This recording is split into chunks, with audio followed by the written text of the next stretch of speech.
ایک شخص نبی کریم صلی اللہ علیہ وآلہ وسلم کی خدمت میں حاضر ہوا اور کہا کہ یا رسول اللہ، کس طرح کے صدقہ میں سب سے زیادہ ثواب ہے؟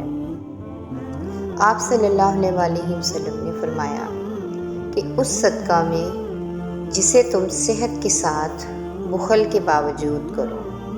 تمہیں ایک طرف تو فقیری کا ڈر ہو اور دوسری طرف مالدار بننے کی تمنا اور امید ہو، اور اس صدقہ خیرات میں ڈھیل نہ ہونی چاہیے۔ جب کہ جان حلق تک آ جائے تو اس وقت تو کہنے لگے کہ فلاں کے لیے اتنا اور فلاں کے لیے اتنا،